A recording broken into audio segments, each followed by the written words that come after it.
हमारे national spokesperson Prem Shukla ji हैं और हमारे national spokesperson senior leader member of parliament Sudhanshu Trivedi ji हैं।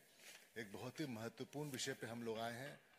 जो आज कांग्रेस का मैनिफेस्टो निकला है उसको आप सब लोगों ने देखा होगा और उस मैनिफेस्टो को आप लोगों के बीच में कि किस तरह की मैनिफेस्टो है, कितनी सीरियसनेस है इसमें, कितनी टेनासिटी है उस मैनिफेस्टो को जो लोगों ने दिया है उनके दिल में, वो लोगों को बताने के लिए डॉक्टर सुधांशु त्रिवेदी।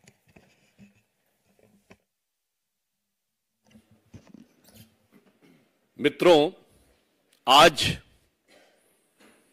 मुख्य विपक्षी दल और भारत की राजनीति की ग्रैंड ओल्ड पार्टी कही जाने वाली, जो ओल्ड से ओल्डेस्ट होते हुए ऑब्लिवियन की तरफ बढ़ रही है, जिसे सामान्य हिंदी में कहें सबसे पुरानी धुरानी पार्टी, 139 साल पुरानी पार्टी ने, जिसे स्वतंत्रता के बाद लगभग 60 साल, 55 से 60 साल प्रत्यक्ष शासन करने का मौका मिला और 4 पीढ़ियों तक निरंतर शासन करने का मौका मिला, वो आज ये कह रही है कि अब यदि उन्हें ख्वाबों ख्यालों वाला मौका मिला तो वो ये करके दिखाएंगे।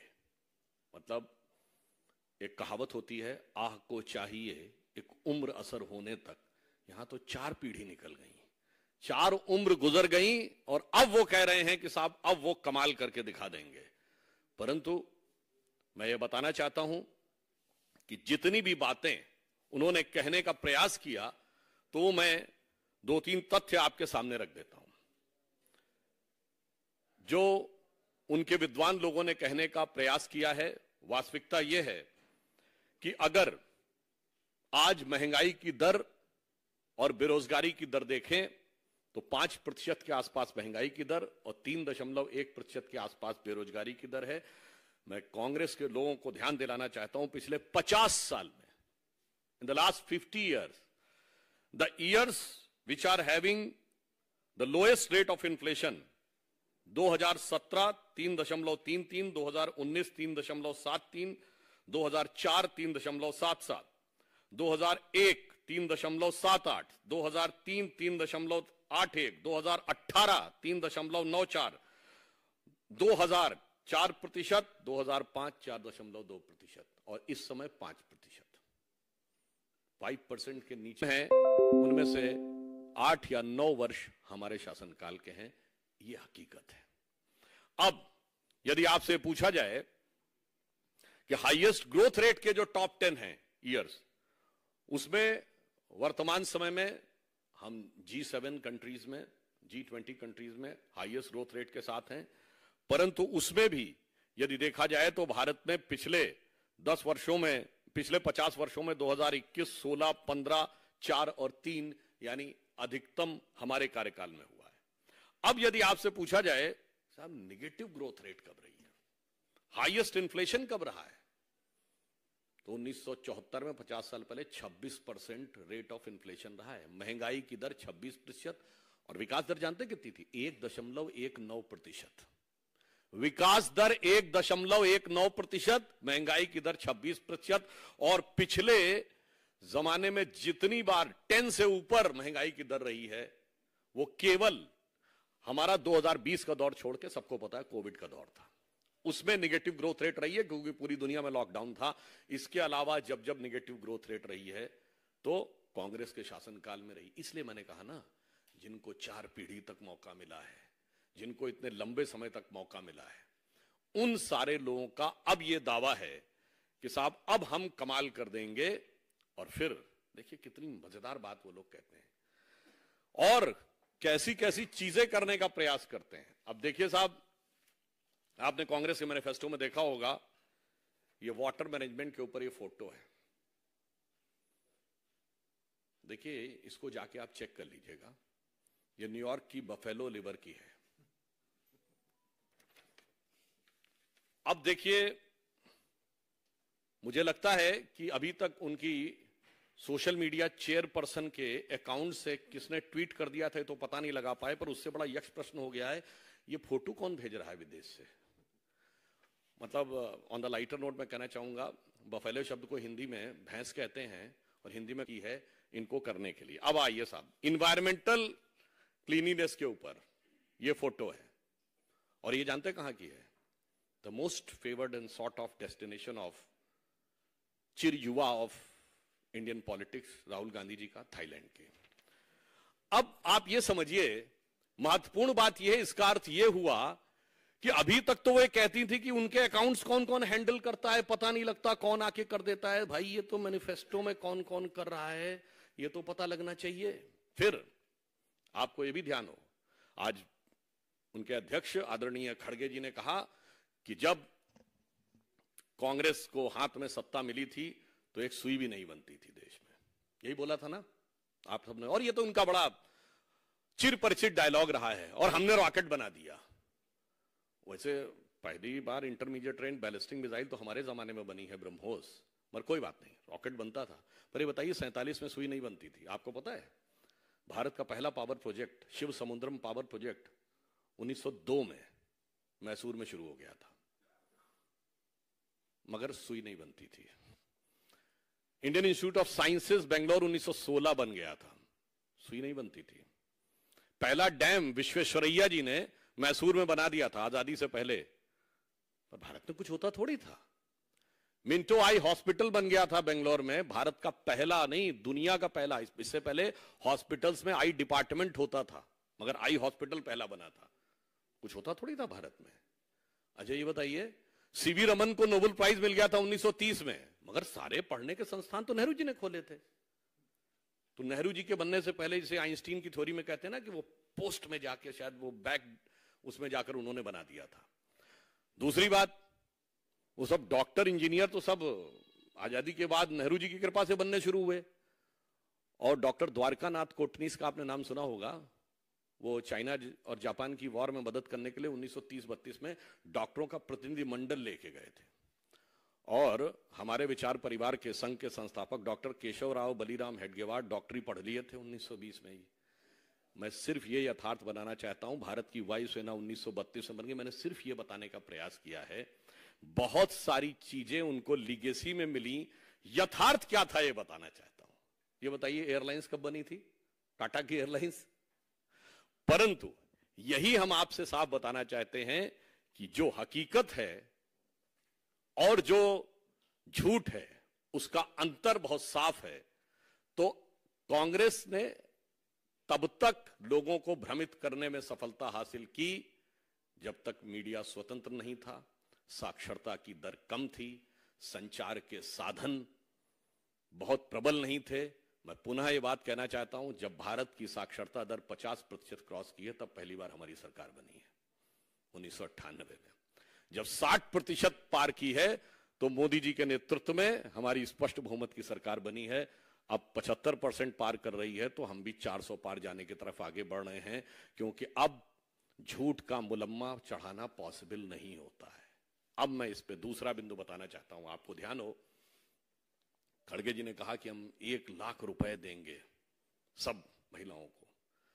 ऐसी जानकारी लगी है हमें कि शायद उस पर वांछित प्रतिक्रिया नहीं मिली, तो ये बोलना पड़ा कि ताली नहीं बजाएंगे क्योंकि इससे पहले भी 2019 के चुनाव में राहुल गांधी जी ने कहा था ना 72,000 रुपए देंगे सबको। ये अपने शासित कितने राज्यों में दे दिए थे? 3 में तो अभी सरकार है, और छत्तीसगढ़ और राजस्थान में अभी सरकार गई है 4 महीने पहले। तो कितने दे दिए थे? ये अंतर है जिसे कहते हैं पर उपदेश कुशल बहुतेरे। इसलिए इस मैनिफेस्टो को देखकर सिर्फ एक ही बात कही जा सकती है, जो मैंने उदाहरण दिया कि लोग शायद प्रतिक्रिया करने को तैयार नहीं थे, उनसे आह्वान करना पड़ा कि भाई ताली तो बजाइए। जिसे एक पंक्ति में कहा जाता है कि वो पैरवी तो झूठ की करता चला गया, वो पैरवी तो झूठ की करता चला गया, बस उसका चेहरा उतरता चला गया। तो आज ये तथाकथित न्याय, देखिए कितनी मजेदार बात है, इन्होंने अपने घोषणा पत्र का नाम रखा है न्याय पत्र। मतलब 55 साल तो अन्याय किए हैं, मान लिए हैं। मतलब कोई नई नवेली पार्टी होती, अजब अलबेली पार्टी, जो इस समय भारत की राजनीति की सबसे नई पार्टी है, जिसके आगे वो पुरानी धुरानी और नई नवेली दोनों मिलके एक हो गए हैं, वो एक बार कहती तो समझ में आता था।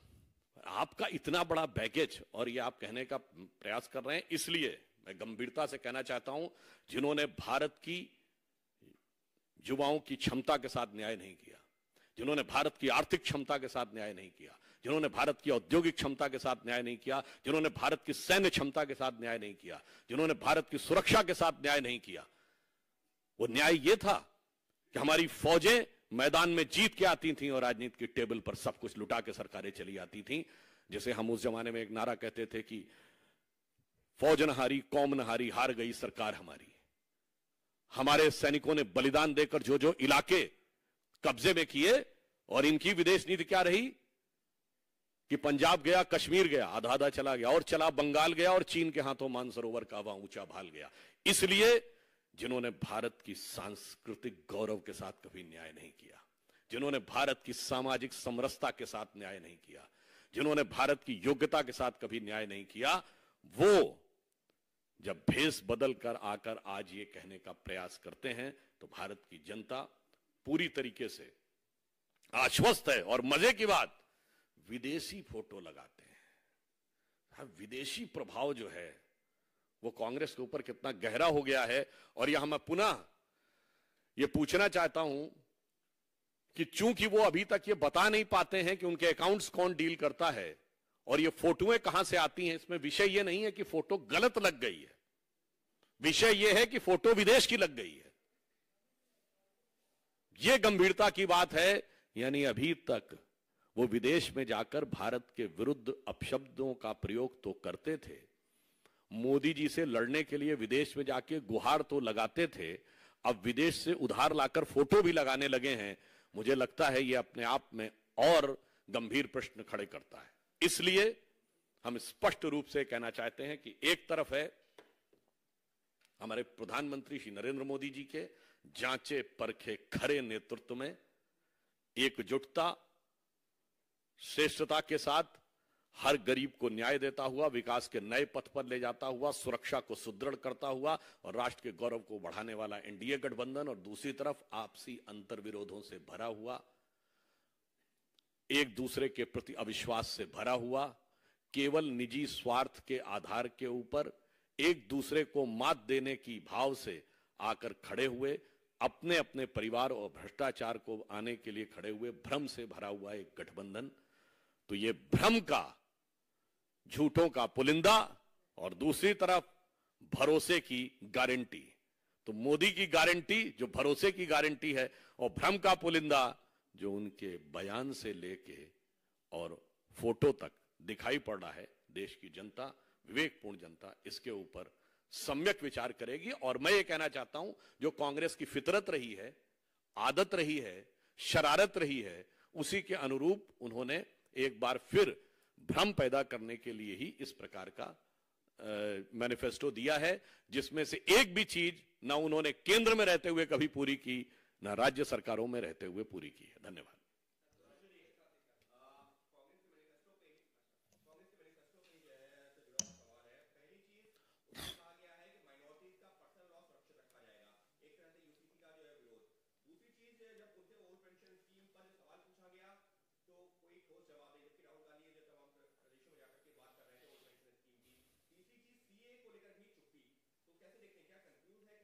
नहीं, मैं बिल्कुल, जो आपने पहले कहा कि पर्सनल लॉ सुरक्षित रखा जाएगा, तो सुरक्षित नहीं, सर के ऊपर रखा जाएगा।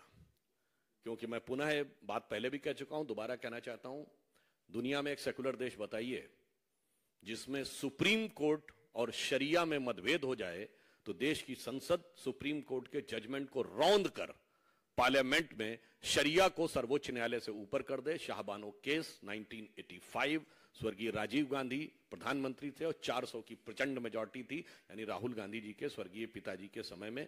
तो वो ये करके दिखाएंगे, वो समानता की बात नहीं करते, वो सीधे सर पे रखने की बात करते हैं। दूसरा बिंदु आपका क्या था? यही तो मैं कहना चाहता हूं कि उनकी स्थिति कुछ ऐसी हो गई, कहा भी ना जाए, चुप रहा भी ना जाए। तो मुझे लगता है मगर देश की जनता को भली भांति समझ में आए। अगला आपका तीसरा बिंदु था, हाँ, सीए को लेकर मैं अवश्य बताना चाहता हूं। देखिए, मैं आप सभी प्रबुद्ध लोगों को और जो करोड़ों दर्शक देख रहे हैं उनको बताना चाहता हूं, सीए को लेकर 2003 में गृह मंत्रालय की एक कमेटी गठित हुई जिसमें था कि सिटीजनशिप अमेंडमेंट एक्ट में संशोधन करना है। उस कमेटी के अध्यक्ष थे स्वर्गीय प्रणब मुखर्जी। उसमें जो सदस्य थे उसमें जनेश्वर मिश्रा जी, ध्यान दें, लालू प्रसाद यादव जी और सपा। उसमें सदस्य थे स्वयं लालू प्रसाद यादव जी, राजद वाले ध्यान दें। कपिल सिब्बल जी, अंबिका सोनी जी सदस्य थे, कांग्रेस वाले ध्यान दें। और उसने कमेटी ने संस्तुति जानते क्या की थी कि पाकिस्तान और बांग्लादेश के माइनॉरिटीज को ही सिटीजनशिप देनी है। और सुनिए, 2003 एमएचए की committee headed by Pranab Mukherjee, जिनके सदस्यों के नाम मैंने बताए, उसके बिंदु क्रमांक 9 पे उन्होंने लिखा था कि इन देशों के मेजॉरिटी कम्युनिटी को इस एक्ट के तहत नहीं देनी है। बताइए साहब, इसीलिए कहा जाता है, अब बाकी सब तो बहुत सारी चीजें मैं दोबारा नहीं गिनाना चाहता, वो बोला क्या था, सरकारों ने प्रस्ताव क्या पारित किया था, संसदीय कमेटी में लिख के कुछ और आते हैं और बाहर कुछ और दिखाने लगते हैं। मतलब अंदर से कुछ और बाहर से कुछ और नजर आते हैं। बाकी आप लोग आगे खुद समझ पाते हैं। शैलेश जी दूरदर्शन, शैलेश जी दूरदर्शन।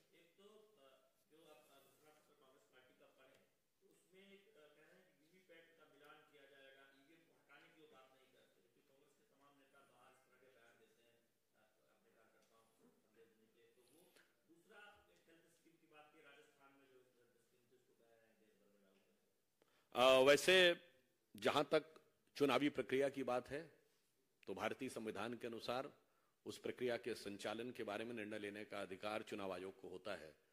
तो राजनीतिक दलों को उसके ऊपर टिप्पा टिप्पणी करने से बचना चाहिए और जब चुनाव आयोग उन्हें आमंत्रित करता है सुझाव देने के लिए तभी सुझाव देना चाहिए। इसके अलावा यदि आप सुझाव देते हैं तो साफ समझ में आता है कि आपका उद्देश्य राजनीति करना है।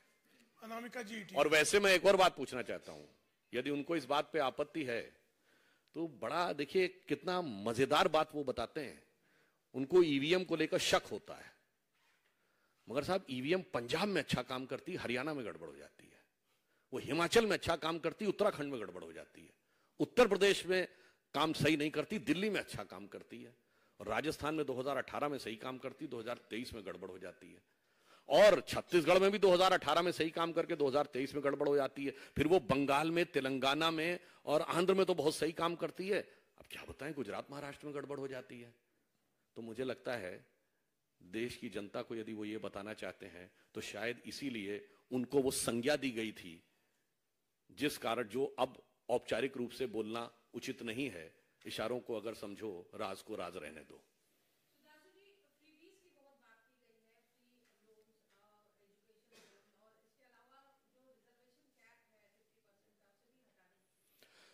मुझे लगता, मैं पुनः कहना चाहता हूं कि इस विषय के ऊपर मैंने कहा ना, 4 पीढ़ियों से जो उनका स्टैंड रहा है।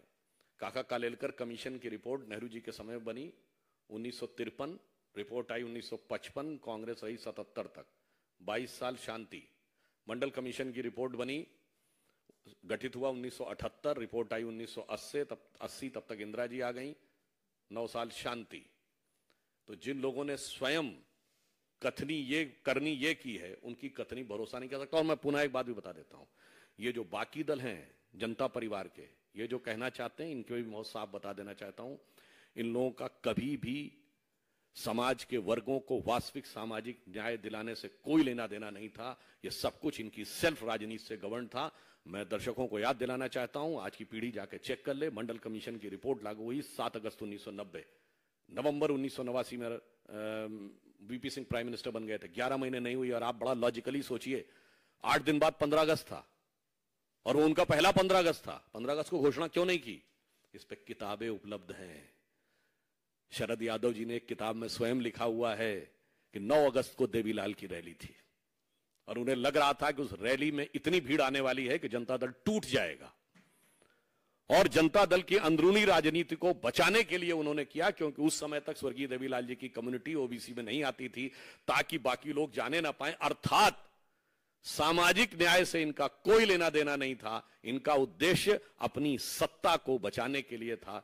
इसीलिए उनको वास्तविकता में न सत्ता मिली और ना वो न्याय वास्तविकता में मोदी जी के नेतृत्व में हमने दिया है, व्यवस्थित ढंग से दिया है, सबका साथ सबका विकास के साथ। रविकांत जी, टाइम्स नाउ।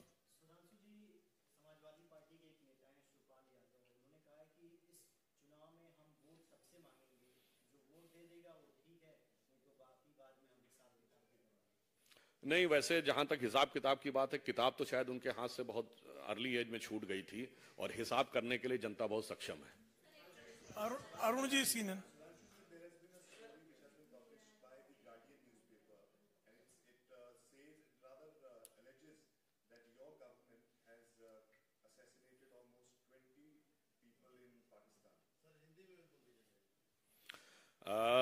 मुझे लगता है कि इस तरह की खबरों के बारे में विदेश मंत्रालय उपयुक्त ढंग से जवाब दे सकता है।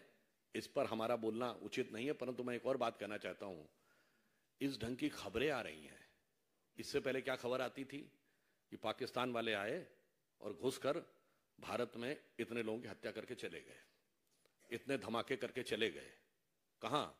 दिल्ली में धमाका, मुंबई में धमाका, चंडीगढ़ में धमाका, चेन्नई, हैदराबाद, गुवाहाटी, गया, पटना, फैजाबाद, लखनऊ, बनारस, नागपुर, जयपुर, कोयंबटूर, कहां नहीं होता था।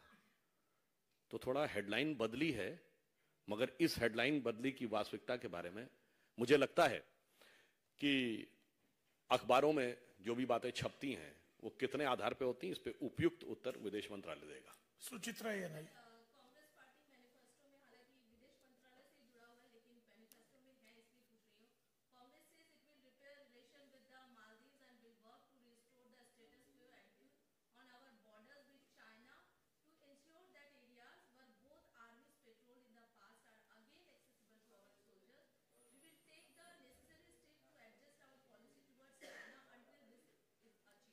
No, we have already seen that how they have tackled the border issues.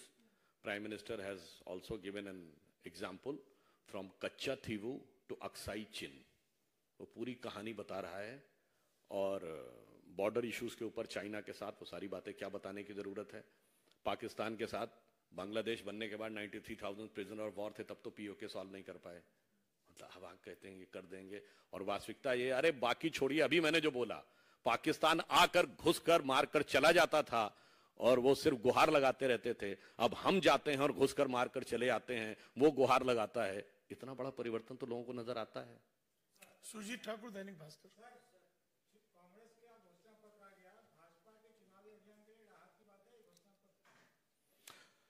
नहीं, देखिए, हमारी राहत की बात यह है कि हर व्यक्ति को विकास की किरण उस तक पहुंचे।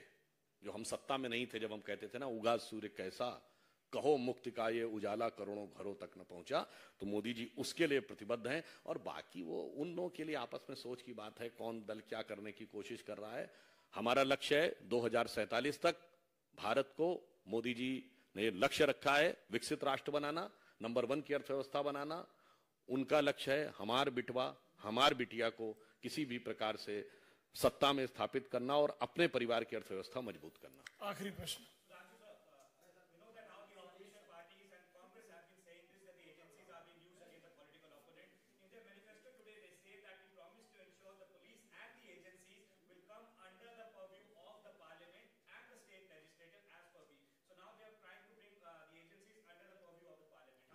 I would like to remind that who has brought CBI under Prime Minister office? Indira Gandhi. मतलब इसीलिए मैंने कहा ना, वो लिखने से पहले सोच लिया करें। And in this context I would like to remind, when they try to put the allegation कि हमारी गवर्नमेंट आने के बाद वो जेल में जा रहे हैं, तो मैं आप लोगों को रिमाइंड कर देना चाहता हूं कि जिस केस में राहुल जी और सोनिया जी बेल पे हैं, वो अक्टूबर 2013 में दिल्ली हाई कोर्ट के आदेश पर हुआ था, नेशनल हेराल्ड केस। हमारी सरकार नहीं थी। डीएमके के नेता कनिमोझी और ए राजा जेल गए 2011, हमारी सरकार नहीं थी। सुरेश कालमाणी जेल गए 2010, हमारी सरकार नहीं थी। एक और बात बता दूं, वो कहते हैं उनकी सरकार में एक भी निर्णय उनकी सरकार ने नहीं किया था। ये सारी रिट पिटीशन डाली गई कोर्ट ने, और कोर्ट के आदेश पे जेल में गए। और आगे सुनिए, 2006 शिबू सोरेन जेल में गए, हमारी सरकार नहीं थी। 2007 डिस्प्रोपोर्शनेट एसेट का केस मुलायम सिंह जी के ऊपर, हमारी सरकार नहीं थी। 2000 में करुणानिधि जेल गए, 1996 में जयललिता जेल गई, 1997 में लालू प्रसाद यादव जेल गए, 1994 में झारखंड मुक्ति मोर्चा रिश्वत कांड हुआ। मतलब बताइए, इतनी लंबी हिस्ट्री शीट है और कह रहे हैं अभी वाला थानेदार हमें परेशान कर रहा है। मतलब इस पे तो मैं कहना चाहूंगा, देखिए झारखंड मुक्ति मोर्चा के साथ आज भी उनकी सरकार है और हेमंत सोरेन जी अरेस्टेड हैं, और ये कोर्ट के द्वारा प्रूवन केस बता रहा हूं, जिसमें कोर्ट ने, अभी कोर्ट का जजमेंट इसी पे तो आया ना कि अब आगे से कोई बच नहीं पाएगा कि रिश्वत देकर वोट दे दिया तो और उसको इम्यूनिटी प्राप्त रहेगी। ये हम 2024 में बैठे 1994। मतलब आपने फिल्मों में डायलॉग सुना होगा ना, 20 बरस पहले की बात है, फिल्मों का बड़ा फेमस डायलॉग होता था। तो मैं आपसे कहना चाहता हूं 30 बरस पहले की बात है। तो मैं वही पंक्ति इनके भ्रष्टाचारी मंसूबों और नियत के लिए कहना चाहूंगा कि मानवीय दल एक दूसरे से कह रहे हैं कि 30 साल पहले मुझे तुमसे प्यार था, जिया बेकरार था, यही भ्रष्टाचार था, आज भी है और कल भी रहेगा। एक सवाल मेरा भी है, आपके अंदाज में सुधांशु जी मैं पूछना चाहूंगा, कांग्रेस का जो घोषणा पत्र आया है उसमें इलेक्टोरल बोर्ड की जांच की बात कही है उन्होंने सत्ता में आने। वो कहते हैं कि मेरे झूठ को तुम खोलो और तोलो भी, लेकिन तुम्हारे सच को भी तराजू पे रखना।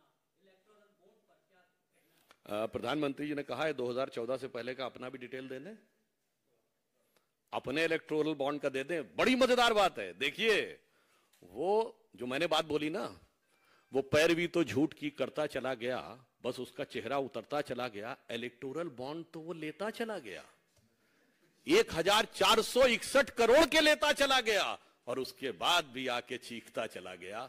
इसलिए देश की जनता इस मामले में प्रबुद्ध है, और इसीलिए कहा गया है पर उपदेश कुशल बहुतेरे, जे आचरहि से नर न घनेरे। हिमांशु जी आखिरी क्वेश्चन, अब आखिरी बहुत देर हो गया है।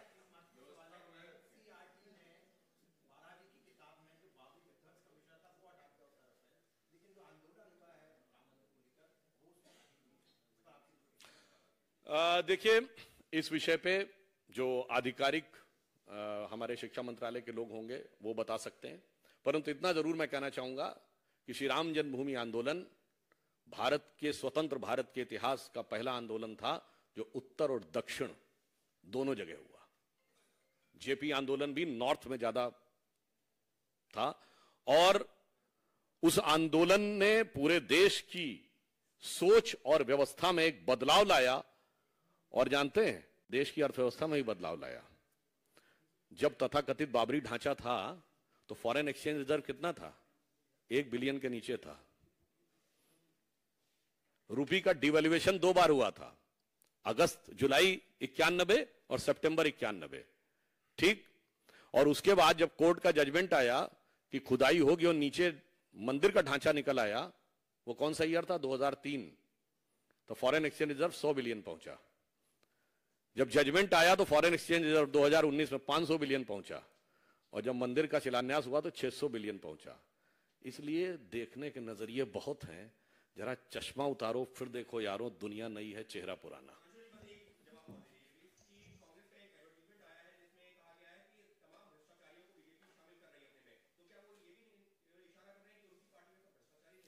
नहीं, जो ये वॉशिंग मशीन की बात करते हैं कृपया वो बता दें गंदगी गठरी कहां पे है। मतलब मुझे लगता है एक कहावत होती है अपने मुंह मियां मिट्ठू बनना, पर मैं कहना चाहूंगा उनके लिए अपने मुंह मियां फजीयत बनना। मतलब आप, आश्चर्य की बात है, आप घोषणा कर रहे हैं अपने को, अगर उनसे पूछे नहीं नहीं हम भ्रष्टाचारी थे, बहुत भयंकर भ्रष्टाचार हुआ था, हमारे लोगों ने इतना किया था, बिल्कुल काजल की कोठरी है, बिल्कुल काला था हमारा। मुझे लगता है उनसे यह पूछना चाहिए कि पहले आप स्टैंड चेंज कर लिए, हमने स्टैंड नहीं चेंज किया है। गृह मंत्री अमित शाह जी ने बहुत स्पष्ट कहा है, हमने किसी से कोई केस विड्रॉ नहीं किया है, कोई व्यक्ति कहीं भी रहा हो, आरोप था, विपक्ष में रहते हुए हमने आरोप लगाया था, हमने आरोपों को विड्रॉ नहीं किया। उन्होंने सत्ता में रहते हुए कहा था कि ऐसा कुछ भी नहीं हुआ, और आज कहते हैं सब कुछ हुआ था। तो पहले उनसे पूछ लीजिए कुछ भी नहीं हुआ था या सब कुछ हुआ था, फिर कुछ कुछ जवाब हम आपको दे देंगे। धन्यवाद।